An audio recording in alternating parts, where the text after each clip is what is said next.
Hello, I'm Yoshi. Here, at our facility, we work on methods to control artificial intelligence robotics. One of these methods is the Lazarus device.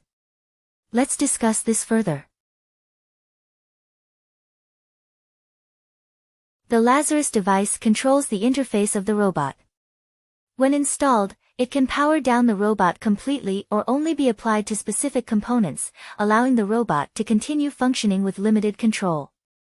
The main goal of the Lazarus device is to keep the robot alive and running.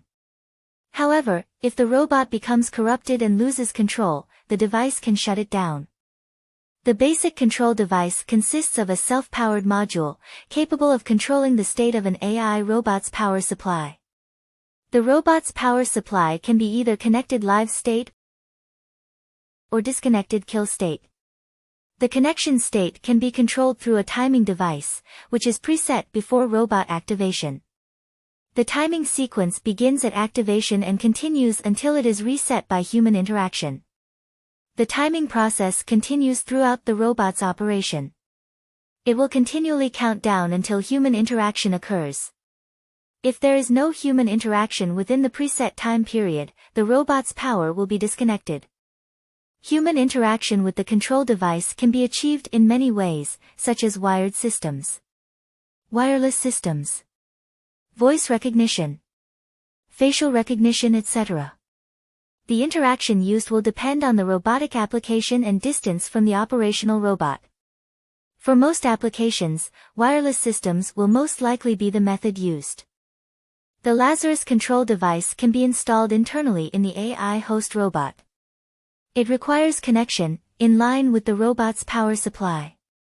It then has the ability to control power to all robotic systems. Installation in this manner can be achieved without being sensed by the robot itself. Also, the device needs to incorporate tamper-proof technology to prevent any tampering with the device. When powering up the Lazarus device, the robot cannot operate until the device is activated. It acts as a power interface. In live state, it allows power to travel through the device to the robotic systems. The kill state of the device can consist of total shutdown or partial shutdown of the robot's systems. One example, an armed drone, may require a shutdown of its weapons systems, leaving its flight operation in a functional state. Every Lazarus device would be specifically designed for the robotic application.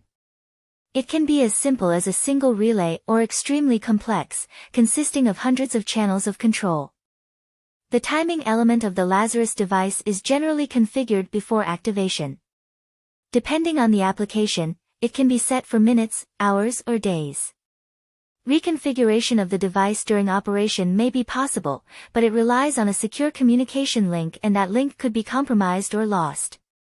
For that reason, reconfiguration of timing during operation would be unlikely.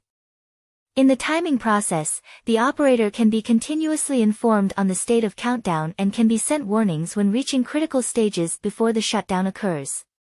It is then up to the operator to determine if and when to interact with the Lazarus device.